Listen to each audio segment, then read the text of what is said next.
speaking to Jamie Elson ahead of another weekend in the National League. Jamie, we didn't catch up with you after Saturday night's game. How proud of you were, not just with the win, of course, but the manner of it, to come from behind 4 times, then win it in overtime? Yeah, it was a fun night. Good again to get this building rocking. It was loud. Yeah, a lot of fun. It was a good game.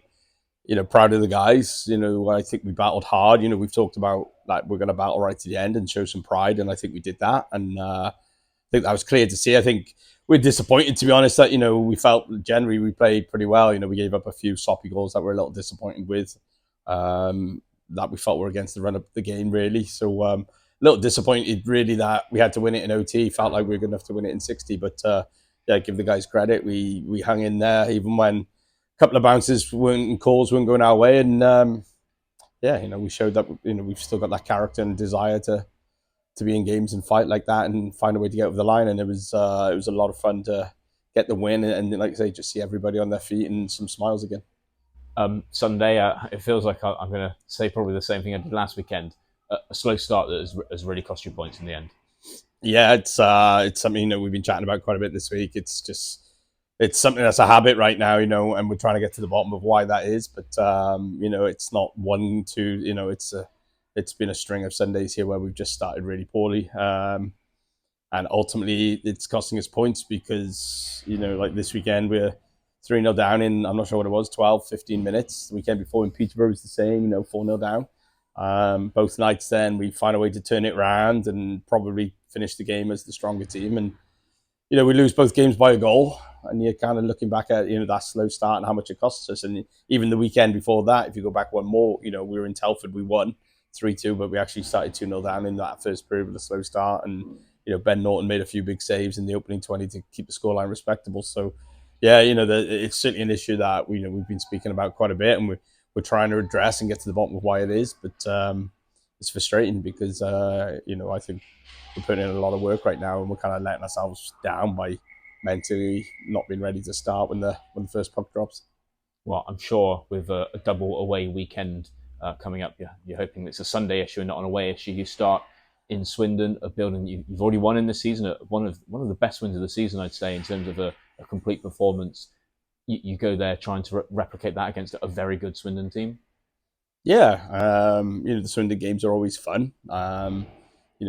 Last year and this year, they've been a great series. We've had really competitive games both in their building and our building. It's our derby game, it's our rivalry game. Atmosphere is always good.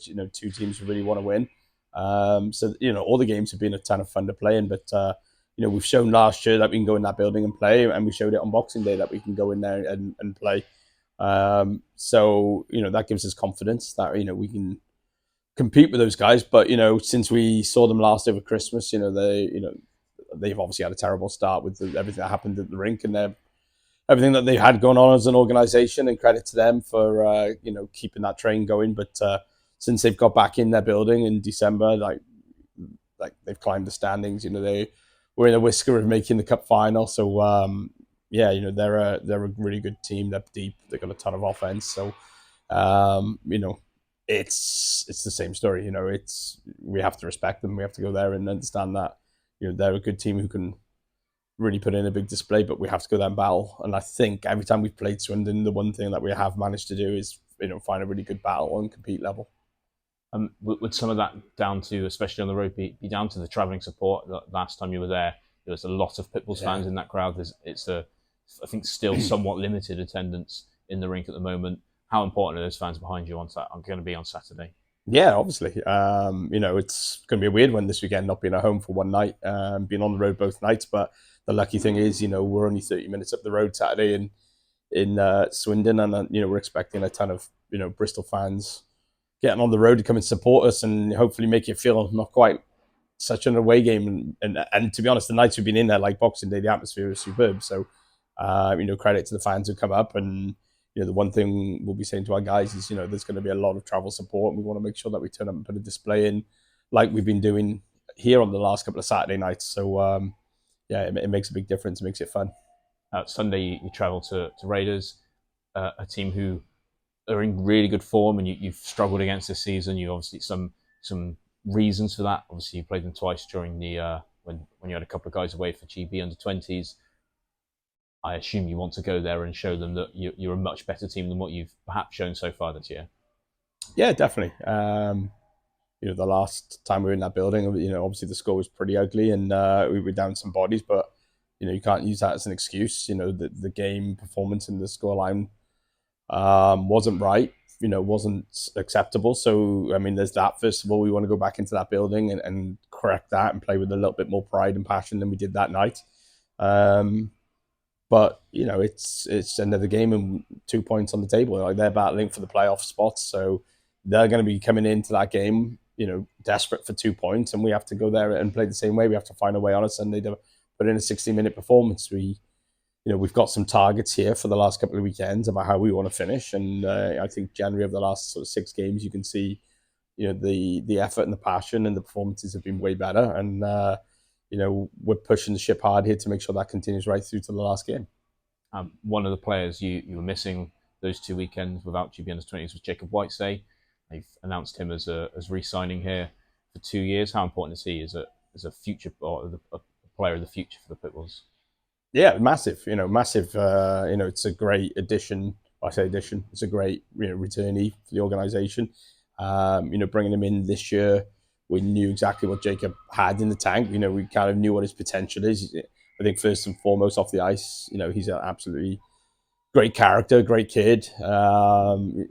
A pleasure to have around. The guy who's fun in the room and a guy it's enjoyable to work with. So we talk about that a lot, having the right people and the right characters around. But I mean, for 18 years old, I think you have to remind people that he's 18 because his raw attributes, his skill set is outrageously potential off the chart. So he's still learning the game, but I mean, he's got a lot of things that you just can't teach. I think first and foremost, he's an incredible athlete, but he's just got confidence that he wants to make plays. If anything, we're kind of having to just tone it down sometimes with him and get him to understand like when and where. But for his age, one of the biggest prospects, certainly defensively in the UK. So it's obviously a long-term project with some of the young guys here, but he's one of the real exciting ones. So yeah, obviously massive as a club to secure him. He's obviously represented GB 20s twice already. He's got another year of eligibility for that. Represented 18s twice, captained them in his last year. He spent some time with the Devils in the summer. What is the limit for Jacob? I think that's up to him. I think, to be honest, I think the call up to the Devils in pre-season last year was a little bit unexpected for him. It kind of came out the blue. I don't think that was something that he was kind of thinking about or expecting, and it was a great opportunity. And the big thing was, I managed to get across a couple of the pre-season sessions there and watched him out there, and he did himself no disservice. He was, he worked hard. He was learning. Didn't look out of place, and the feedback from Cardiff was that they were really impressed with him. And to top that up, he managed to get dressed for one or two of the exhibition games and get some ice time. So I think if he, if his ambition is to go and play elite league hockey down the line, I think that is a realistic ambition for him and something that he should probably be striving towards in a couple of years' time. But step by step, he's making his mark and showing that he can play at this level. And I think next year, his role and the expectation on him will be slightly higher. But yeah, the sky's the limit. Unbelievable talent. All right, cheers, Jamie. Thanks.